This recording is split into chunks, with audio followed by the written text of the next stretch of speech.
Peuple d'Afrique, soyez salués. Peuple de l'AES, soyez salués. Bienvenue sur Base Décrypte, l'émission qui décrypte l'actualité africaine et plus particulièrement et plus précisément l'actualité de l'AES sans détour et sans complexe. Aujourd'hui, comme à l'accoutumée, on va répondre à notre propagandiste préféré, comme vous le savez, Monsieur Artisan Malik. Alors, il est sorti il y a 48 heures de ça pour faire une vidéo, ou il y a 24 heures de ça, je sais plus, pour faire une vidéo pour nous expliquer qu'il y a des tentatives de déstabilisation qui ont été faites, que les généraux autour d'Assimi ne sont pas contents de la gestion de machin, tout ça. Il a cité tout un tas de noms qui auraient été arrêtés et on va démystifier tout ça et on va traiter tout ça. Comme je vous ai dit, chaque fois qu'il sortira pour raconter des bêtises sur le Mali ou sur l'AES, il trouvera base sur son chemin. Donc, bienvenue sur Base Décrypte. Ne pensez pas non plus que j'ai oublié leur live de 3 heures. Je travaille dessus pour le décortiquer et bientôt, je sortirai la réponse qu'il faut à celle-ci. Donc, ça, c'est une promesse. Et comme on dit, Innal ahada kana indallahi mas'oula. Donc, ils auront leur réponse. Ok, donc, Artisan Malik. Encore une fois, vous servez la soupe au narratif de vos parrains du régime d'Alger. Aujourd'hui, tu relais une pseudo-tentative de déstabilisation au Mali, eh bien, on va prendre tes propos un à un et on va voir ce qu'ils valent. Déjà, pour commencer, tu nous expliques que la source de cette information, ce serait Wassim Nasr, et qu'il en prendrait la responsabilité des propos, tout ça, que c'est un journaliste sérieux. Journaliste sérieux, il y a de quoi en discuter. C'est à peu près la même chose que ce qu'on avait dit la dernière fois avec Serge Daniel. Et pour ton information, c'est pas Wassim Nasr qui a sorti cette information. Il n'a fait que relayer cette information. Celui qui a sorti en premier cette information, c'est monsieur Serge Daniel, comme d'habitude. Donc, Wassim Nasr, il fait que relayer cette information. Déjà, cette histoire, elle commence mal. Parce que quand on commence déjà à se tromper sur la source de l'information, on peut dire que dès le départ, c'est tout le reste qui s'effondre. Mais c'est pas grave, on peut dire que ça, c'est juste une petite erreur où on va dire il n'a pas vu le départ de l'information. C'est pas un problème. Maintenant, on va rentrer dans le vif du sujet sur la situation sur le terrain, avec les contradictions directes qu'on peut trouver dans leur narratif. Déjà, ce qu'on sait, c'est que effectivement, il y a certainement eu certains officiers qui ont été arrêtés. Tentative de déstabilisation, on ne sait pas. En tout cas, on sait que certaines personnes auraient été arrêtées. Et ça date pas de hier ou avant-hier, ça date de déjà il y a plusieurs jours. D'ailleurs, pourquoi cette information sort maintenant? Mais on va vous expliquer tout ça. Alors, vous parlez de vagues d'arrestation. Tu parles de vagues d'arrestation, de tensions à Bamako et à Kati. Pour ton information, moi, je suis à Bamako. J'ai mes contacts à Kati. Bamako, c'est à 10 km de Kati.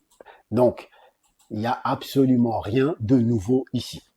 Je ne dis pas qu'il n'y a pas peut-être eu des arrestations, mais vous avez cité beaucoup de noms qui sont sortis officiellement il y a quelques heures. Donc, vos histoires, vous vous inventez vos scénarios hollywoodiens dans lesquels, par exemple, le ministre de la Défense, Sadio Kamara, aurait été arrêté, puis libéré, puis en fait, il serait retranché, puis en fait, il y a des officiers qui feraient front pour qu'il ne soit pas arrêté. Bon, sérieusement, quand vous aurez fini avec votre film, et que les autorités maliennes auront communiqué officiellement ou pas sur ce qui se passe, on pourra parler des faits. Pour l'instant, tout le reste, c'est que des affabulations. Vous racontez vos bêtises, vous faites votre scénario dans votre coin, vous y croyez vous-même, grand bien vous fasse. Si ça vous permet de mieux dormir la nuit, nous, on est tranquille ici. Le pays, à Bamako ici, tout se passe bien. Enfin, tout se passe bien. La vie suit son cours. Il s'est rien passé. Il n'y a rien de nouveau sous le soleil. Vous pouvez continuer à raconter vos bêtises et vous savez très bien que la majorité des gens qui relaient ces informations ici, la majorité des gens sont des exilés. Sont ceux qui sont exilés et qui ne peuvent pas revenir ici. Parce que pour eux, ce type d'information, c'est une aubaine pour eux. Ils se disent, voilà, on va pouvoir revenir tranquillement. Sauf que il faut changer de narratif parce que ça passe plus. Alors pourquoi déjà ça passe plus? Alors, on va rentrer pour déconstruire certains arguments. Il montre des publications sur Facebook, déjà, ça montre le niveau d'information de ces gens-là. En fait, toute leur propagande, elle tient sur Facebook.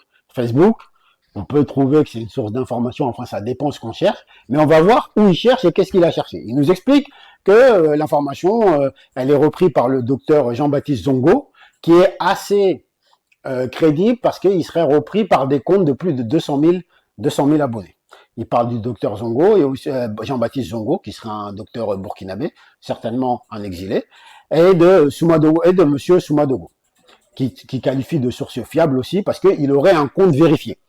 Alors, pour ton information, je ne sais pas comment tu cherches tes informations et comment tu qualifies des sources, mais le nombre d'abonnés ne fait pas la fiabilité d'une source. C'est pas comme ça que ça fonctionne. Le Gorafi, il a des millions d'abonnés, mais pourtant, il raconte que des conneries à longueur de journée. Et tout le monde le sait. Donc, c'est pas le nombre d'abonnés qui définit la fiabilité d'une source. Ça, c'est la première chose.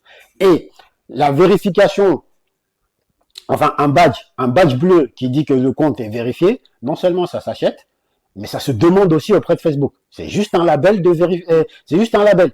Et un label, c'est pas un gage de vérité. Mais là, ça c'est une chose. Ensuite, pour te dire comment on traite une information, pour dire qu'une information elle est fiable, elle doit être vérifiée, recoupée et vérifiable par des faits et des témoignages. Vos histoires de 200 000 abonnés, machin et tout, Kim Kardashian, elle a des millions d'abonnés. C'est pas pour autant que je vais aller prendre ces informations pour en faire des informations fiables. J'en ai rien à foutre. D'accord? Ensuite, vous nous parlez de vagues d'arrestations, tu nous dis que oui, c'est la preuve que au plus haut sommet de l'État, au plus proche d'Assimi Goïta, les gens sont pas d'accord par rapport à ce qu'il fait, sur sa politique, le fait de vouloir rester au pouvoir à vie et tout ça. Déjà, personne t'a dit que quelqu'un voulait rester au pouvoir à vie. Ce qu'on fait chez nous ici, ça nous concerne que nous. T'as rien à voir là-dedans. Donc, on t'a dit, depuis toujours, on vous a dit, retirez votre bouche de notre histoire. Est-ce que c'est compliqué? C'est pas compliqué. Retirez votre bouche de notre histoire. Laissez-nous faire notre geste. Et nous, on se mêle pas de ce qui se passe chez vous. Mais comme vous voulez la jouer comme ça, il n'y a pas de problème. Donc, vous parlez d'arrestation d'officiers au Mali. Tu parles d'arrestation d'officiers au Mali. Mais chez vous, comment ça se passe? En Algérie, tu vas me dire que jamais aucun général n'a été arrêté pour tentative de déstabilisation, genre entre 2021 et 2025, ou entre 2020 et 2025. Pour ton information, entre 2021 et 2025, il y a plus de 150 officiers supérieurs, dont 60 généraux, qui ont été incarcérés à Blida. Qu'est-ce que tu nous dis par rapport à ça? Donc, moi, ce que j'ai à te dire, c'est nettoyer devant votre porte avant de pointer celle des autres. D'accord? Mais comme vous voulez rentrer dans ce jeu-là, on va vous rafraîchir la mémoire. C'est assez simple. En 2022, au moins 6 officiers, dont 2 nommément identifiés, notamment Oumar Ould Zmirli, Tariq Amirat, qui ont été arrêtés pour complot. En 2022. Le général-major Haj Jamel Laroussi, ancien chef de la 2e région militaire à Oran, arrêté en décembre 2022 avec une vingtaine d'officiers supérieurs pour divulgation de documents militaires et conspiration contre l'armée. Il est décédé en septembre 2023 dans la prison militaire de Blida, encore une fois. En 2023, une vingtaine d'officiers, dont le général-major Jamel Laroussi, aussi a été arrêté. Donc, qu'est-ce que vous nous dites par rapport à ça? En 2024 et 2025, entre 2024 et 2025, 155 officiers supérieurs, dont 60 généraux, 10 généraux-majors, 85 colonels, sont rapportés comme détenus à Blida. Qu'est-ce que vous avez à nous dire par rapport à ça? Est-ce que depuis ça, l'Algérie, elle a disparu? Ou est-ce que depuis ça, c'est un problème par rapport à l'Algérie? D'accord? Est-ce que ça, c'est quelque chose que dont nous, on est venu parler concernant l'Algérie? Ça ne nous concerne pas. Mais quand vous voulez vous mêler des affaires des autres, comme je vous ai dit, balayez devant votre porte avant d'aller voir chez les autres. D'accord? Ça, c'est la première chose. Maintenant, si on ne parle pas beaucoup de cette histoire, c'est déjà pour la simple et bonne raison qu'il n'y a pas d'information fiable à ce stade-là concernant cette information. C'est Serge Daniel qui fait ses élucubrations et ensuite qui diffuse cette information via ses relais de propagandistes dans lesquels tu t'intègres apparemment. Maintenant, nous, on est occupé par des choses beaucoup plus importantes, en fait, dans cette histoire. Vos histoires de déstabilisation et les films hollywoodiens que vous créez dans votre coin, nous, on n'a pas le temps avec ça. Pourquoi? Nous, on est occupé par des choses beaucoup plus importantes. Un, c'est défendre notre pays sur le terrain, défendre notre pays sur le terrain, accompagner la souveraineté de l'AES, encore une fois, sur le terrain, et aussi, nous, on se délecte d'observer votre défaite médiatique et diplomatique pendant que vous aboyez, la caravane passe. Nous, c'est simple. Nous, on n'a pas votre temps.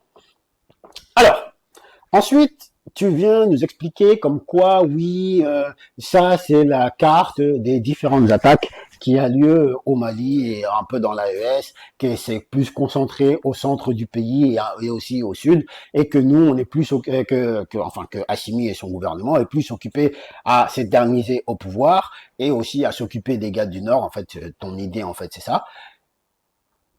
Pour faire court, en fait, on sait c'est quoi votre manœuvre. En fait, votre objectif, il est clair.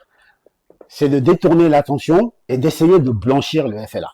Le FLA, c'est un groupe de GAT, de groupes armés terreau-terreau. D'accord?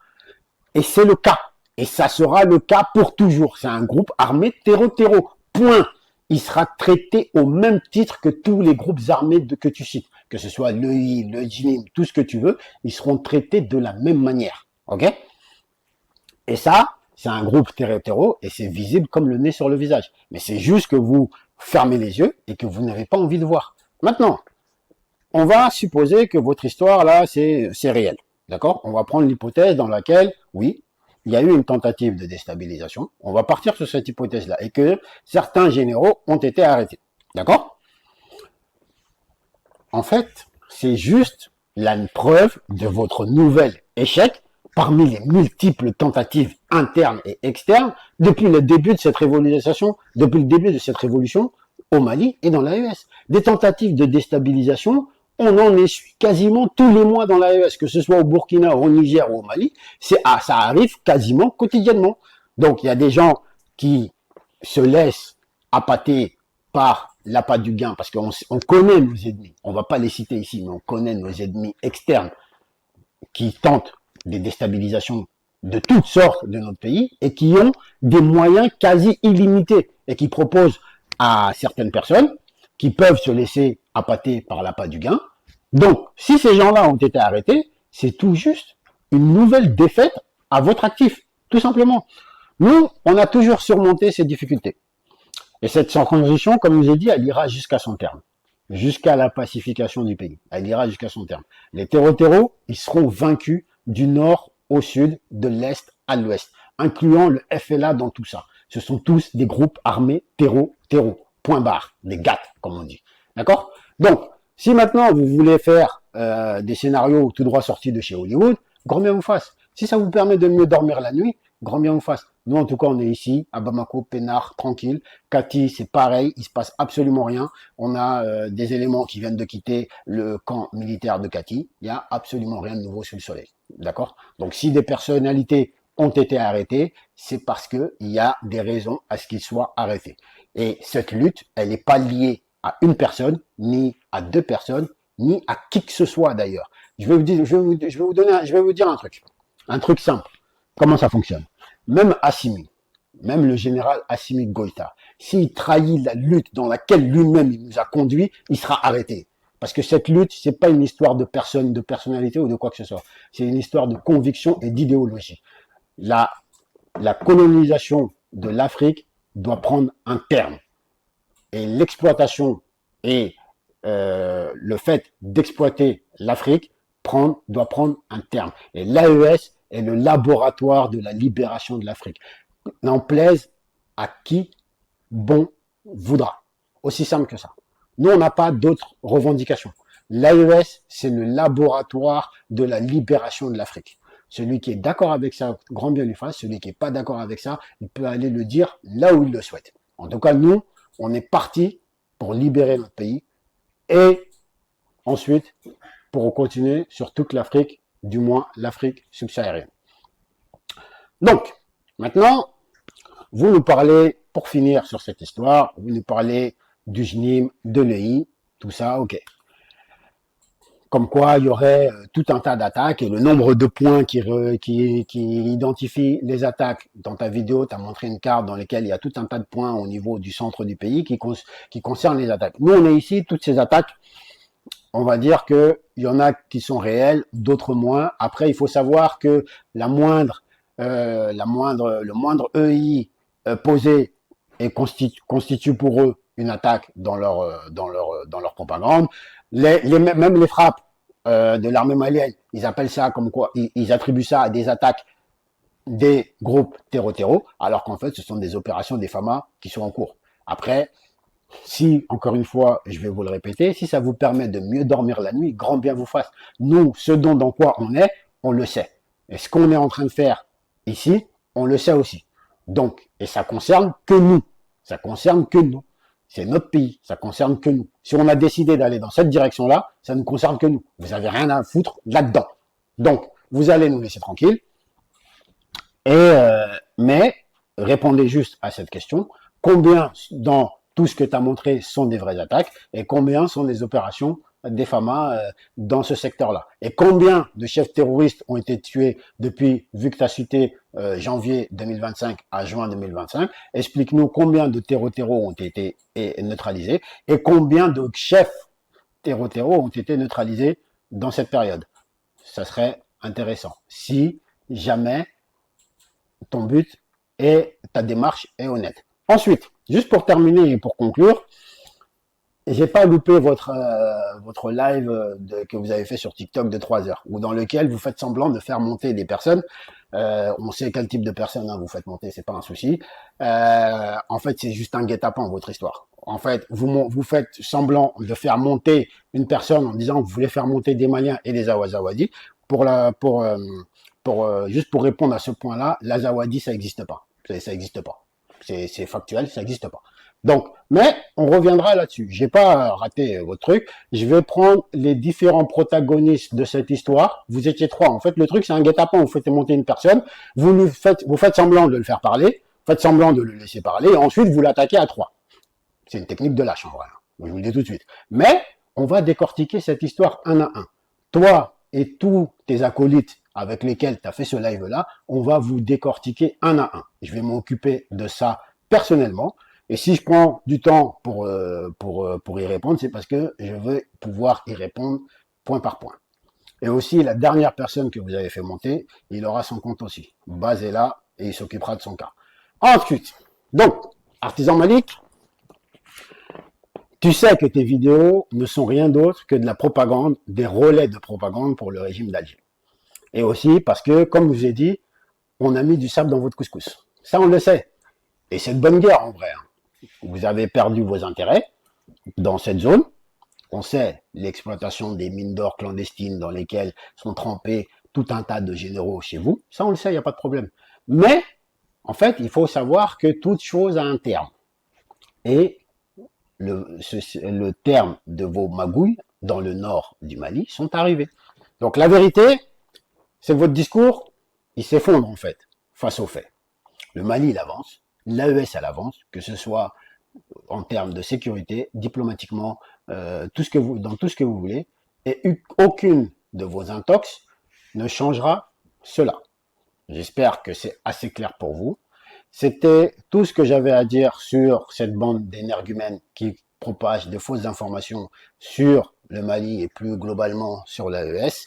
J'espère que cette émission vous a plu. Encore une fois, toute personne qui sortira pour raconter des bêtises, que ce soit sur le Mali ou sur l'AES, et faire de la propagande à ce sujet, comme je vous l'ai toujours dit, trouvera base sur son chemin. C'était tout pour moi. Je vous dis assalamu alaikum.